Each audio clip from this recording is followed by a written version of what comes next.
सड़क हादसे में अपनों को खो चुके एक परिवार के लिए रविवार का दिन भावनाओं से भरा रहा। समाजवादी पार्टी के सक्रिय नेता विपिन सिंह दीपक जब पीड़ित परिवार से मिलने पहुंचे तो माहौल गमगीन हो गया। परिवार के आंसू थम नहीं पा रहे थे और हर आंख नम थी। विपिन सिंह दीपक ने परिवार को ढांढस बंधाते हुए 50,000 रुपए की आर्थिक सहायता प्रदान की और भरोसा दिलाया कि वे इस कठिन समय में परिवार को अकेला नहीं छोड़ेंगे। 4 बीघा मेरे पास खेती बाड़ी और क्या है। आप धैर्य रखिए, आप घर की मुखिया हैं। इतने बड़े से 3 स्कूल ने किए। आप बिल्कुल धैर्य रखिए, घर के आप मुखिया हैं। आप आंसू बिल्कुल मत गिराइए, परिवार का धैर्य टूट जाएगा। बीते दिनों प्रियदर्शनी, उसकी बहन प्रशाली और चचेरी बहन आनवी तिवारी मोतीगंज बाजार जा रही थी। तभी एक दर्दनाक सड़क दुर्घटना में प्रियदर्शनी और आनवी की मौत हो गई, जबकि प्रशाली का इलाज लखनऊ में चल रहा है। इससे पहले भी साहबागंज निवासी अरबाज खान की लखनऊ इकाना अस्पताल में हुई मौत के मामले में विपिन सिंह दीपक ने पीड़ित परिवार का साथ दिया था। उस समय उन्होंने न सिर्फ तत्काल आर्थिक मदद दी थी, बल्कि आवास निर्माण और बच्चों की पढ़ाई की जिम्मेदारी भी ली थी। वो अवैध खनन करा करके सारी काफ़ी समय से दिक्कतें आ रही थी। एक तो रोड वैसे ही बहुत ख़राब है, दूसरी तरफ से अभी कई सारे ऐसे लोग चोटिल हुए थे, लेकिन कहीं कुछ नहीं होता प्रशासन से। यहीं थाने के नीचे उनके बगल में सारा कांड हो रहा है, उसके बाद भी कहीं कुछ नहीं हो पा रहा है।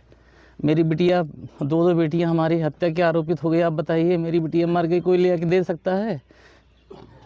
और तब भी उनका खनन रुक नहीं रहा है। क्या खनन का मामला है, कैसे क्या हो गया, पूरी घटना बताइए। उसे ट्रैक्टर टाली मिट्टी ढुलाई कर रहे हैं काफ़ी समय से, और उनको काफ़ी बार कहा भी गया कि इस तरह से काम करो जो रूल रेगुलेशन में हो, जिससे जनता को कोई दिक्कत ना हो। भाई बच्चे आ रहे हैं, हम लोग आ रहे हैं, चाहे जो लोग आ रहे हैं, तो कभी पता लगा डंपर मार दिया, कभी अवैध सारी चीज़ें करा रहे हैं, उससे हमें कोई दिक्कत नहीं। मार दिया था ट्रैक्टर टाली वाले ने, रौद दिया पूरा। अस्पताल प्रशासन के कथित रवैये को लेकर मामला प्रदेश स्तर तक चर्चा में रहा। उन्होंने भरोसा दिलाया कि मामले की कानूनी लड़ाई पूरी मजबूती से लड़ी जाएगी। इसके लिए अधिवक्ता स्वयं नियुक्त किए जाएंगे और परिवार से किसी तरह का शुल्क नहीं लिया जाएगा। बहुत कड़ाई से कोर्ट में मुकदमा भी चलना है और निर्दोष जो दोषी लोग हैं उनको सज़ा जरूर मिले। पहला काम आपकी भी जिम्मेदारी है और इन परिवारों की भी जिम्मेदारी है कि इस मुकदमे को हल्के में न लड़े, और जो भी जुडिशरी तय करेगी उसको आप भी मानिए और परिवार भी मानेगा, हम लोग भी मानेंगे, और उसको समाजवादी पार्टी भी स्वागत करेगी। और अब वो ठीक है, और बाकी मैं इसी के साथ, इस परिवार के साथ हम लोग खड़े हैं और खड़े रहेंगे। बाकी मैं इस बहुत ही गमगीन मामला है, अब मेरे पास कोई शब्द नहीं है इसलिए कुछ कहने के लिए। आप लोगों से सबसे निवेदन है कि परिवार के साथ सब सहयोग आशीर्वाद बनाएं।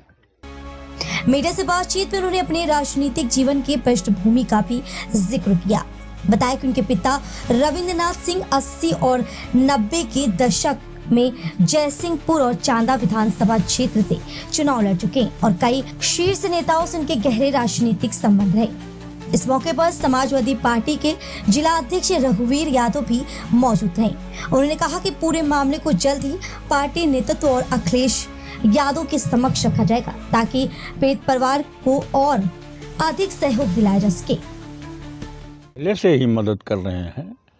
हर पीड़ित आदमी के यहाँ हमारे लोग जाते हैं। कादीपुर में हम लोग गए, हमारा प्रतिनिधिमंडल गया, हम लोगों ने 1 लाख रुपया दिए। एक अमन यादव हत्याकांड हुआ था चांदा में, साढ़ापुर में, वहाँ पर भी हमारा प्रतिनिधिमंडल गया, 2 लाख रुपया उसको दिया।